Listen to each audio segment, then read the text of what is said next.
Welcome back to Nothing But the Truth, the show dedicated to exploring the pressing issues facing the Jewish community here in the United States and in Israel. I'm your host, Trudy Stern, and each week we bring you candid conversations with influential voices who are committed to shedding light on these issues. Today, we are thrilled to have with us Congressman Mike Lawler from New York's District 17. He is joining Nothing But the Truth today as a strong advocate for pro-Israel legislation. Congressman Lawler has consistently championed policies that support Israel's right to defend itself and promote a robust U.S. Israel relationship. In a time when global dynamics are shifting, his leadership on issues like funding for defense and initiatives to combat anti-Semitism have never been more crucial. We're eager to hear his thoughts on recent developments, the importance of bipartisan support for Israel, and how these policies impact the Jewish community in the United States and in Israel. Please join me in welcoming Congressman Mike Lawler. Thanks for having me, Trudy. Appreciate it. It is our pleasure. So let's just dive right into the current events of the day, which are basically burning all over the world. I'm going to quote from your Instagram, where you state, New York's 17th district is home to one of the largest Jewish populations in the country. Our relationship with Israel and our efforts to combat anti-Semitism in America are essential issues to my constituents. These have been and will be top priorities of mine. So for that, we really thank you. I thank you. And if you could just share with me and with our listeners some of the things that you have done. You've been in Congress for a very brief amount of time, yet to look at all of the things that you've accomplished, it seems like you've been there forever. So if you could just tell us about the AAA. Yeah, no, I appreciate it, Trudy. Obviously the world is in the most precarious place since World War II. And the lead up to the Holocaust. And you see what is happening around the globe. And as you said, I mean, it's burning. The world is on fire. The conflicts are raging. And obviously the threats against Israel are significant. And yet here at home, we see a rapid rise in anti-Semitism on our college campuses, in our K through 12 schools, and communities all across the country. And it's unconscionable. This level of hatred that we see, hatred of Jews, is taught, and it's being taught in our schools, and it has to stop. And so I was proud to be working on the Antisemitism Awareness Act before October 7th of last year. We had been working on that bill for months to really, get it introduced and fight to get it passed. And obviously in the aftermath of October 7th and the protests that broke out all across America, it found new meaning and purpose to get it passed. And certainly we were able to do that through the House, 320 votes to 91, overwhelming bipartisan support. Unfortunately, the bill sits in the Senate. Chuck Schumer, the highest ranking Jewish official in American history, refusing to put the bill on the floor for a vote. As they say in Yiddish, it's a shanda, it's a disgrace. He really should be putting this bill to the floor for a vote. It would have overwhelming support in the Senate, upwards of 80 senators. So there's really no reason not to bring this bill to the floor. And all it simply does is it codifies President Trump's 2019 executive order into law. It requires the Department of Education to adopt the IRA working definition of anti-Semitism and all of its contemporary examples for Title VI violations of the 1964 Civil Rights Act, and bring those enforcement cases to really hold these universities and colleges accountable. And I'll just say, anti-Zionism is anti-Semitism. And that is one of the major issues we see in these protests. So this Antisemitism Awareness Act, which you sponsored, first of all, it's really remarkable that you got 320 members of Congress to sign on. That's a hugely bipartisan effort, and in a Congress that has been so partisan, that is really remarkable. So first, I want to hear how you do that, how you work in such a bipartisan way. I've seen it written that you are one of the most bipartisan members of Congress, and I think that's tremendously helpful to getting anything passed, and obviously for the pro-Israel community and for the Jews in America, that's really helpful.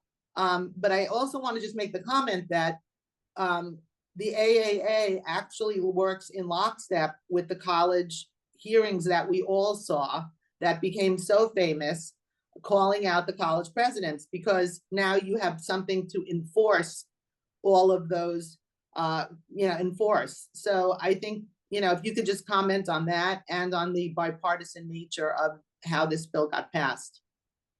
For sure. Well, look, the objective, of course, is to make sure that there is a mechanism to hold these universities and colleges accountable. And I think starting with the definition of what anti-Semitism is critical. And getting everyone to understand that anti-Semitism needs to be treated in the same manner as racism or homophobia or xenophobia or any other ism or phobia that we see, and that these universities have a responsibility to enforce their rules, and they have a responsibility to uphold Title VI of the 1964 Civil Rights Act. So this is, I think, a critical step. There's other avenues that we need to look at, including the investment of foreign dollars into these universities, the use of student visas, their endowments, and how they are taxed. So there's a number of metrics by which Congress is going to be looking at. With respect to bipartisanship, look, it's number one, it's in my nature. I try to work with and talk to everyone, even those that, disagree with me or frankly don't like me. I think it's imperative in a government and for our government to function correctly, that you have to be able to communicate with one another, and you have to be able to work together. I've been proud to work with, Congressman Josh Gottheimer, a Democrat from New Jersey, Congressman Richie Torres, a progressive Democrat from the Bronx, Congressman Jared Moskowitz, a Democrat from Florida, on a number of these issues, from the U.S. Israel relationship to combating the threats from Iran to combating anti-Semitism here in the United States. And we've worked closely together on these bills and really built strong consensus. And part of legislating is being able to find avenues of compromise. You're not going to get everything you want. Anybody who's ever been married understands the art of compromise. But the reality is that you can get a lot done if you're willing to engage with your colleagues and build consensus and find common ground. And that's what I've been able to do in Congress. Every one of my bills has passed with overwhelming bipartisan support. I've passed roughly a dozen bills through the House, 5 of which have become law. Every single one of my bills, including the most recent one, which passed unanimously, 405-0, and it passed unanimously through the Senate to ensure that President Trump has the same level of Secret Service protection as Vice President Harris and President Biden. And, obviously that should have unanimous support, but we were able to get it done, and we got it done within a week. And that just speaks to the ability to communicate, to work together, and to legislate appropriately. Well, that is really remarkable, and it is a talent, and obviously you have that talent. Before we move on to the next issue, I just want to really highlight that the Antisemitism Awareness Act is so incredibly critical and crucial. It was explained to me, and maybe you can say, you can explain whether that or not this is correct, that the AAA is akin to a baseball game where you have balls and strikes being thrown at the batter, but the umpire has no framework to determine if something is a ball or a strike. So basically, they're just throwing balls without any sort of any way to determine whether it was a ball or strike. Now the AAA actually is that rule that codifies and tells you if it fits into this definition, it is in fact anti-Semitism that is prohibited. So I can't even explain how important that act is to to the Jewish community here in America. And thank you for that. But am I wrong? But I think this is No, I think that's a very fair way to frame it. Again, it's trying to give more direction to both the Department of Education and these university administrators to hold people accountable and to ensure that people are not engaged in anti-Semitism and Jew hatred, and that Jewish students are not being threatened physically, verbally, harassed on college campuses. There needs to be accountability, and the objective here is to give a framework and direction to make sure that Title VI is upheld.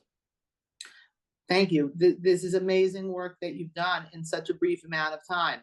I'd like to move on to Iran, and I know you've done work in that regard as well. You sit on two very important committees. You sit on Foreign Affairs and Financial Services, both extremely important to here in America, but also to the pro-Israel community and Israel.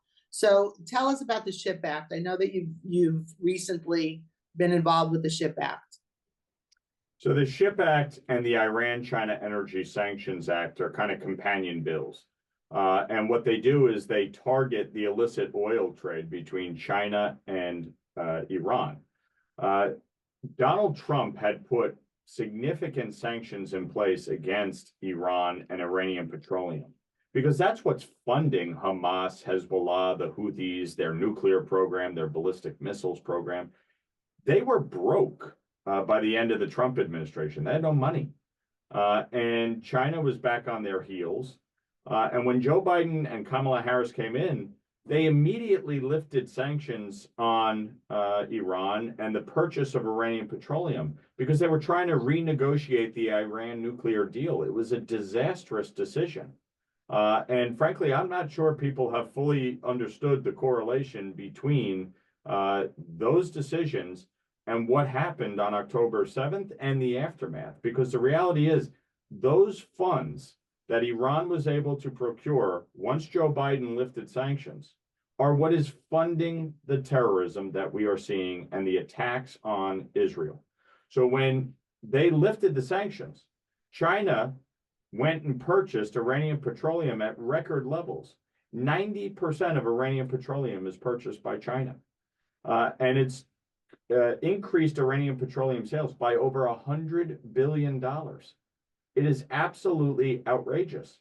And so what the two bills seek to do is go after the refineries, the transporters, the ports that allow for the movement of Iranian petroleum, number one. And number two, the Chinese financial institutions that are facilitating the illicit oil trade.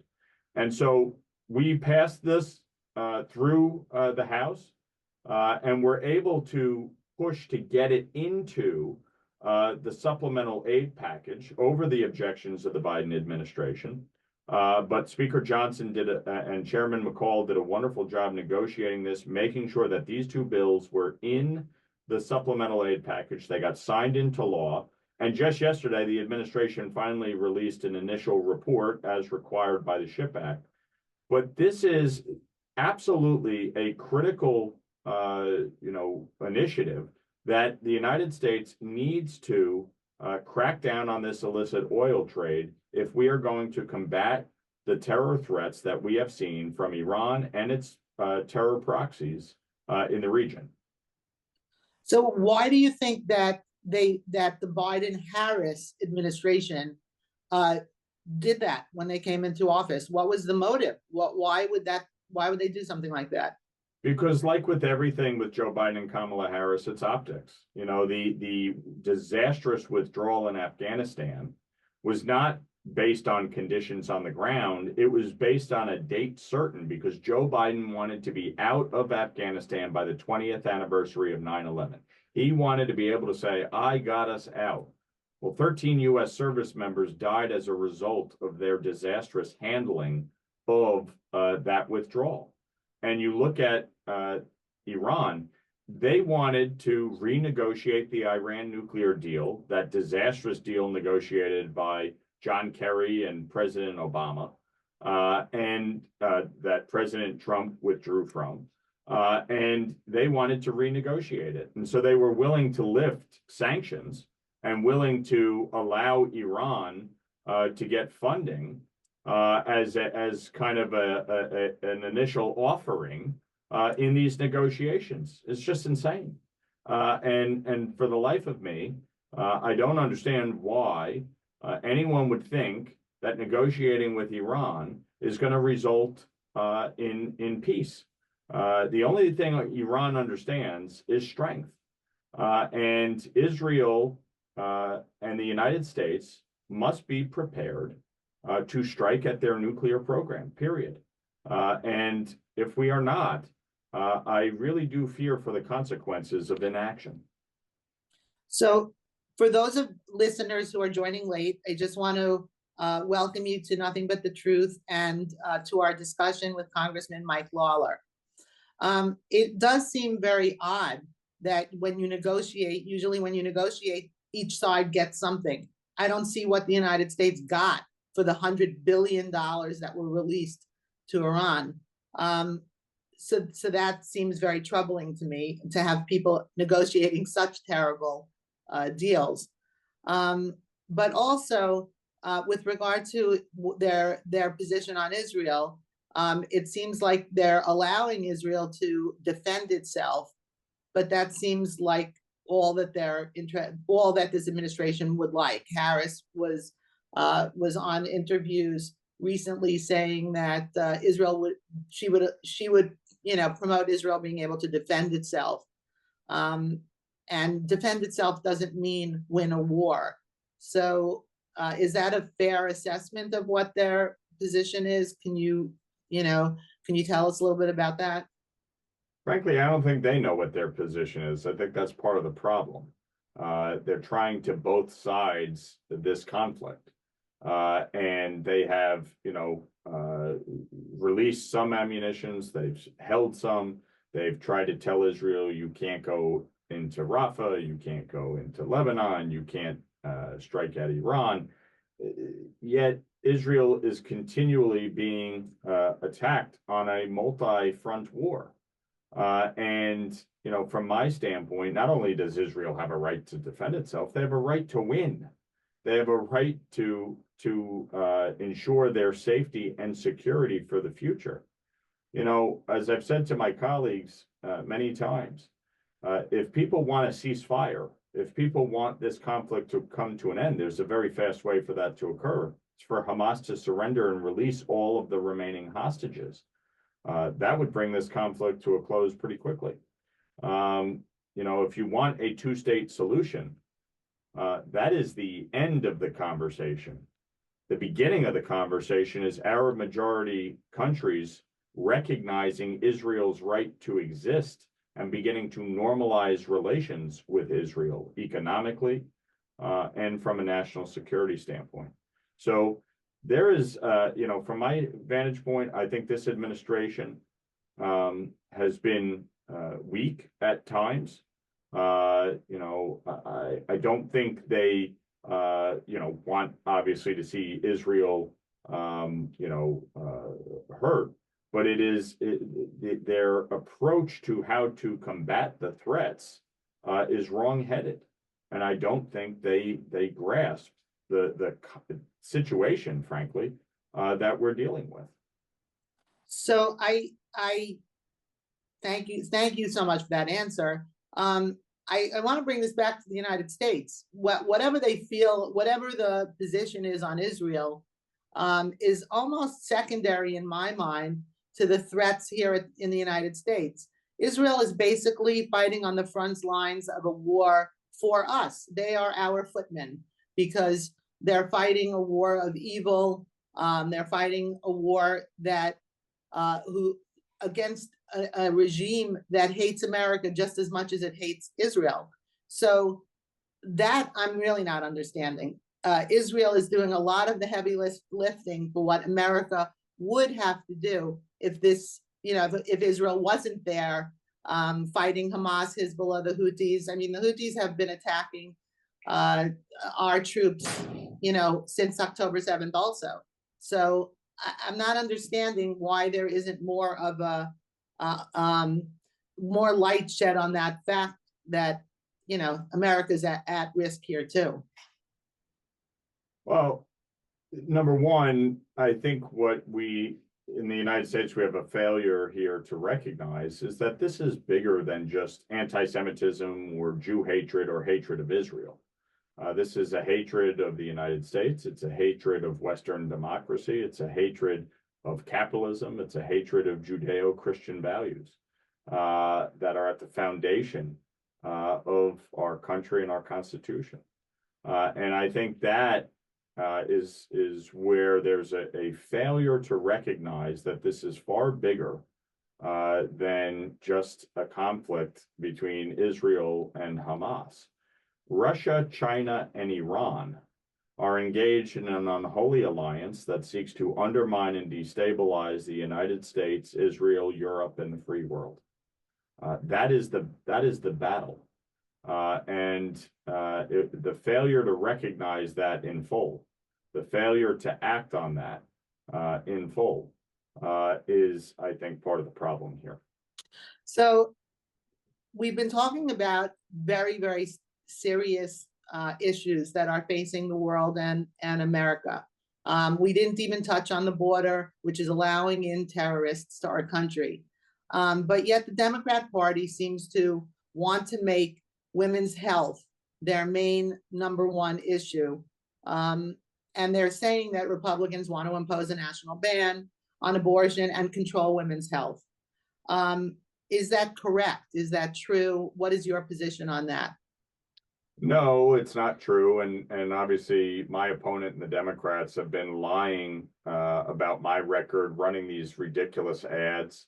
I've been very clear on my position. I am personally pro-life. That's a view that was reaffirmed for me when my wife and I experienced a miscarriage back in 2020. Anyone who has ever suffered through a miscarriage or lost a child understands the pain associated with that. It's a loss you don't forget because it is a life.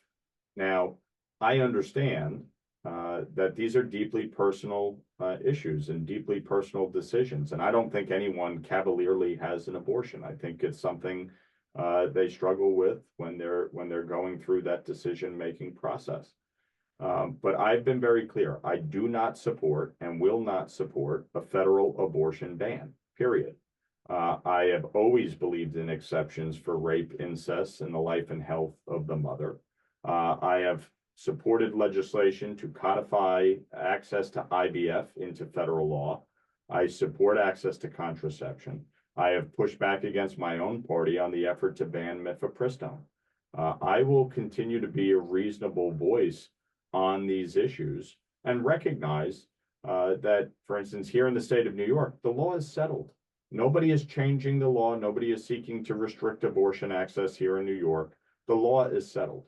And that's where I stand on it. And I think, unfortunately, my opponent, who is very extreme on the issue, he doesn't believe in any restrictions whatsoever, supports late-term abortion, supports non-doctors performing abortion, is opposed to parental notification. That's the extreme view on this issue. I think most people want to have a rational, reasonable discussion. Unfortunately, the extremes continue to drive the conversation. Thanks for clarifying that. That is really an important point. what do you think will happen? Actually, I mean, I don't know if you can predict this, but what do you think will happen with regard to Israel and Iran, and whether or not Israel will get the support from America to take out the nuclear sites or their oil industry? Well, I think it's all going to be dependent on the outcome of this election, frankly, and who is sitting in the White House. I think Joe Biden and Kamala Harris have shown tremendous weakness with respect to taking on Iran, and have sought to appease Iran at every turn. And I think ultimately Iran respects one thing: strength. And if you are willing to strike at their nuclear program, if you're willing to strike at their missile, capabilities, ballistic missile capabilities, then they will understand that we are serious. And until that point, they're going to continue to push the envelope. They're going to continue to fund terrorism. They're going to continue their efforts to eradicate the state of Israel. Thank you so much. Thank you for being such a champion for Israel and the pro-Israel community here in America. It is remarkable, your 2 years in Congress. From beginning till now, it is just a remarkable 2 years. And we are so very lucky to have such a reasonable and well thought through member of Congress there, and being able to advocate for a better world. Before we wrap up, I want to extend a heartfelt thank you to you, Congressman Lawler, for being our guest this week. Your insights and commitments to the issues facing the Jewish community are invaluable, and we appreciate you taking the time to share your perspectives with us. Thank you all for tuning in, and I hope today's discussion has provided you with valuable insights and a deeper understanding of the issues at hand. I want to wish you tremendous success in your upcoming election, Congressman Lawler, and we hope to have you back on this show after November 5th to shed light on some new issues, hopefully very positive, pleasant issues at that time. For the listeners, be sure to tune in next week for another compelling episode of Nothing But the Truth. Until then, take care and keep questioning the narrative. Together, we all can make a difference.